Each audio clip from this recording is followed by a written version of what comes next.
찬송가 384장 찬양 드리십시다. 나의 갈 길 다가도록 함께 찬양 드립시다. 찬송가 384장입니다.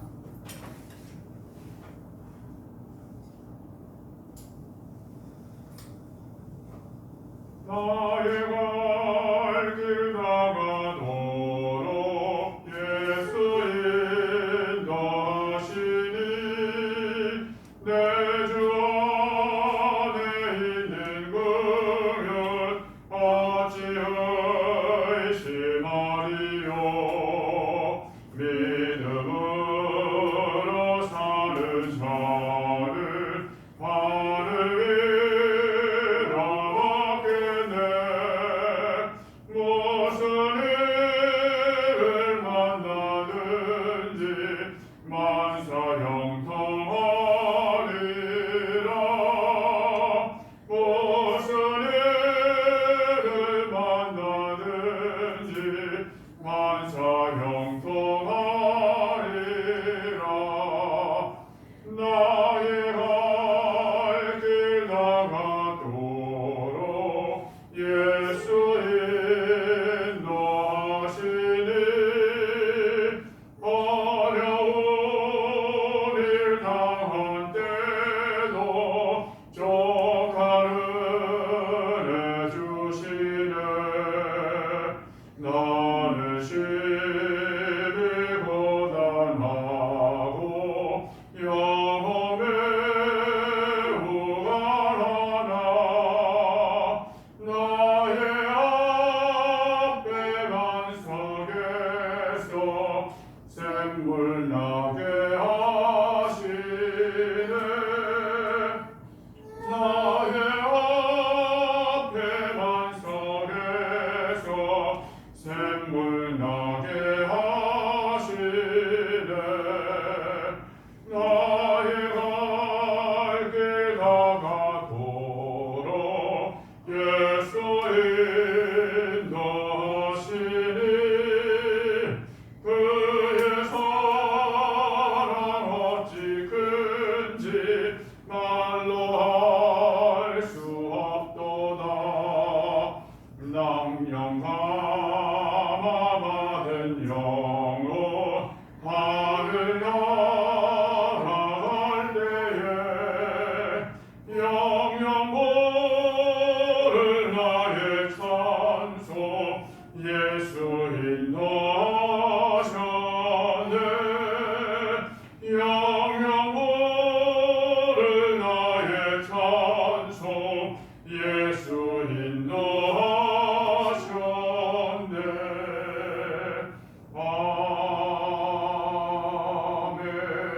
아멘. 함께 말씀 찾겠습니다. 마태복음 15장입니다. 마태복음 15장 32절에서 39절까지 말씀입니다.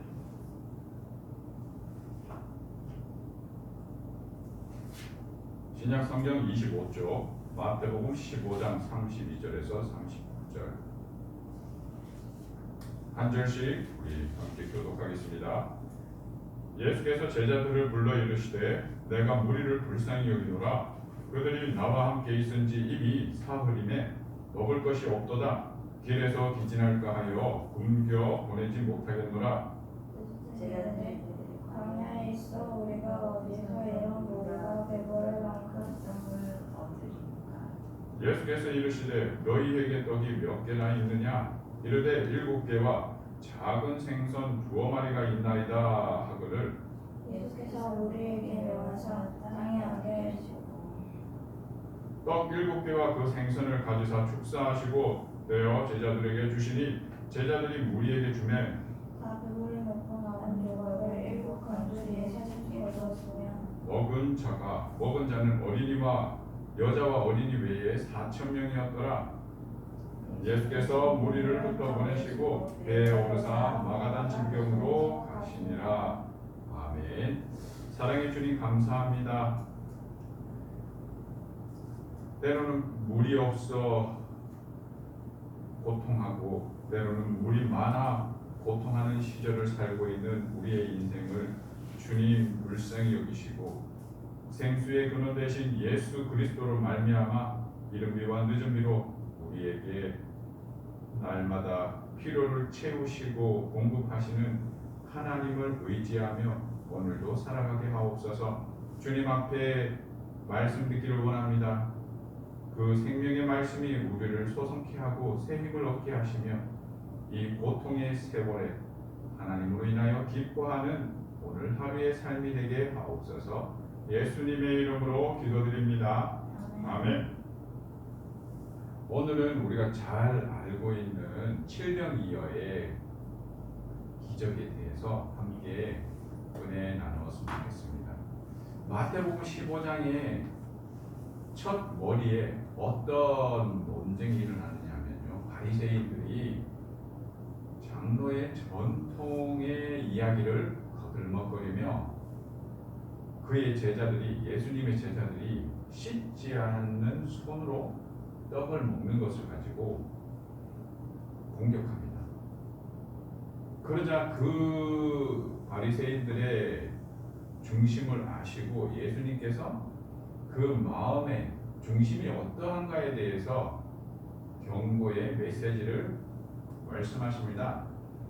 너희는 하나님 말씀에 부모를 공경하라 하였는데 그냥 하나님께 유익이 되었다, 내가 어머니와 아버지께 내가 그를 유익하게 할 것이 하나님께 드림이 되었다 하면 부모 공경하지 않는 그들의 이빠른 전통과 그 하나님 말씀에 대하여 자의적으로 자기들의 필요에 의해 자기들의 유익함에 따라 하나님의 말씀을 해석하고 그냥 떼워 넘기기 식으로 하는 자세에 대하여 그들의 그 손씻지 않는 제자들의 잘못의 전통에 대해서, 그들의 가진 전통의 외식함에 대해서 집중적으로 지적합니다.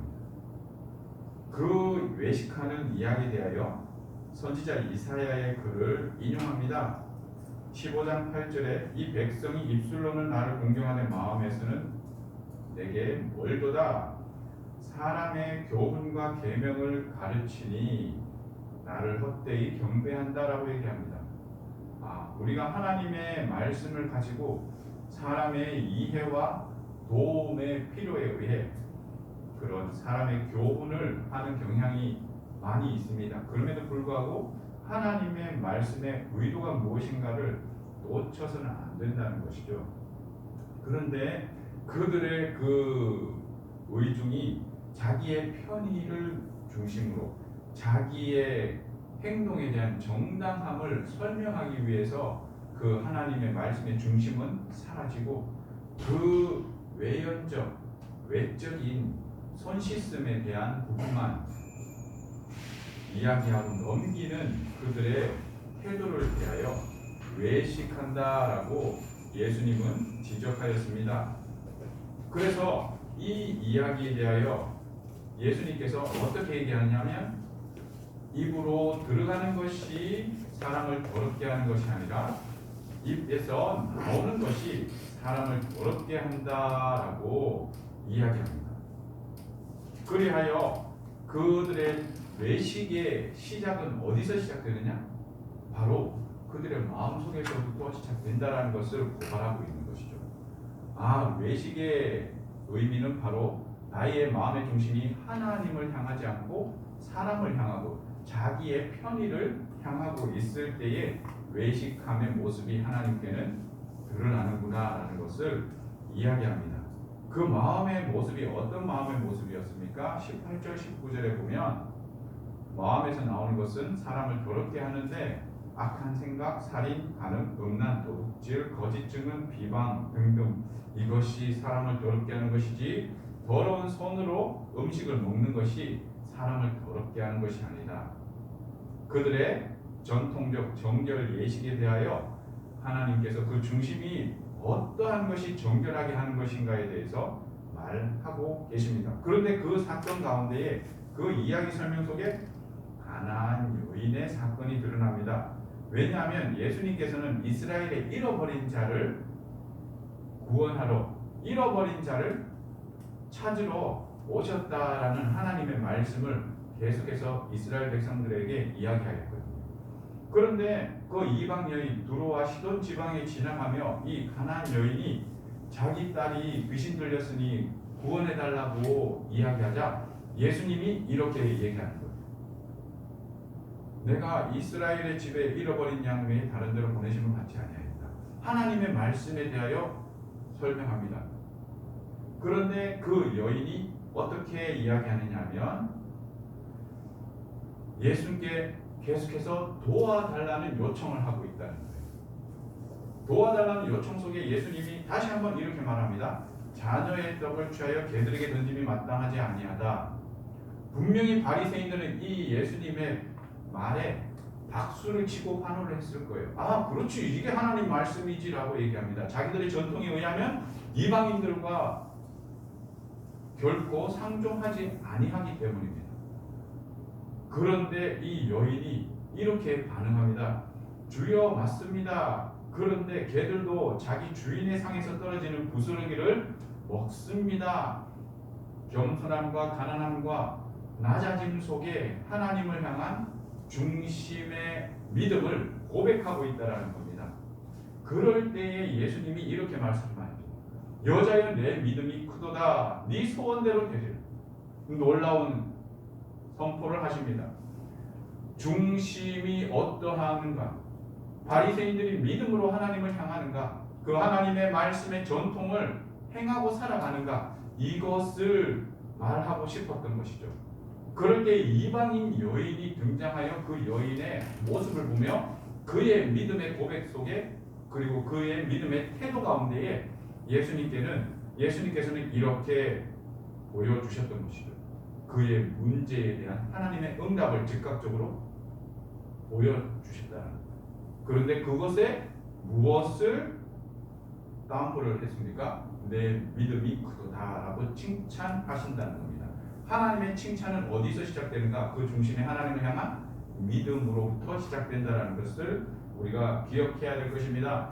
그러면서 수많은 병자들과 환자들이 예수님께 몰려옵니다. 예수님께서는 그들을 고치십니다. 그럴 때 그들이 이제 놀라운 고백을 합니다. 하나님께 영광을 돌리기 시작하였습니다. 그들의 전통으로 인하여 당연히 누려야 된다는 하나님의 응답에 대한 선민의식을 벗어버리고 하나님께 영광을 돌려버렸다는 겁니다. 그리고는 예수님께서 그들에게 이런 기적을 베푸신 거예요. 7병 2어의 기적을 베푸신 거예요.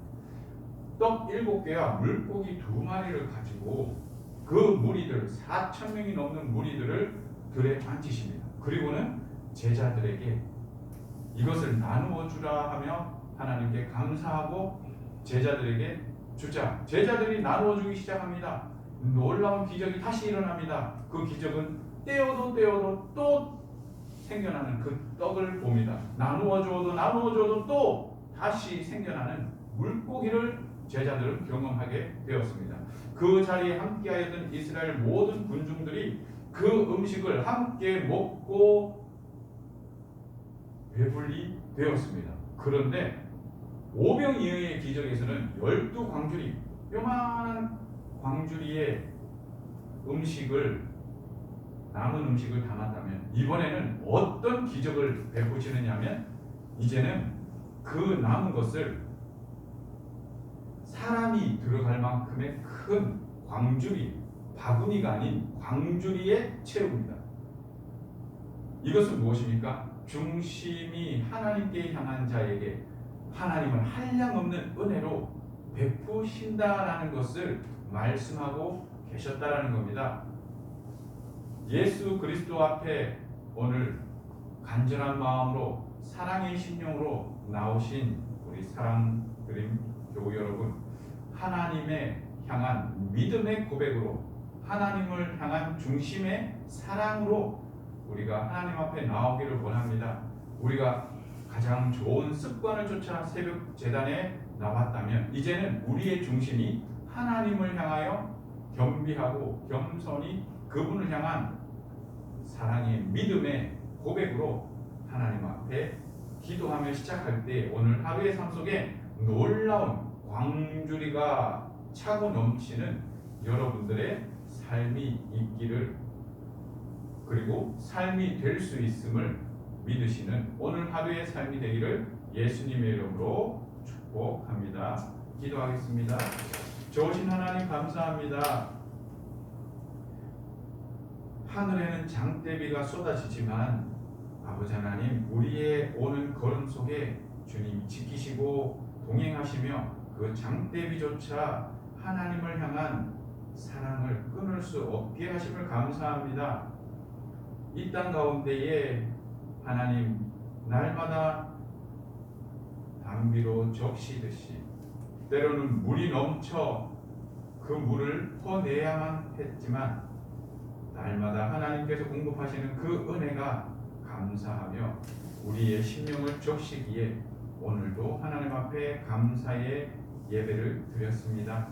주님, 오늘 하루의 삶 속에 이 광주리가 넘치도록 나눔이 있는 은혜가 있듯이 그 기적이 우리의 삶 속에 있게 하옵소서. 우리의 심령의 중심이 이 더러운 것을 모두 예수 그리스도의 보혈의 피로 덮으시고 성령의 불로 태우시어 거룩함으로 고쳐주시며 우리의 중심 다하여 하나님 사랑, 자기 사랑, 이웃 사랑을 실천하는 우리 사랑드림 교회가 되게 축복하여 주옵소서. 예수님의 이름으로 기도드립니다. 아멘. 말씀 생각하며 우리 하나님 앞에 기도하며 나아가겠습니다. 주여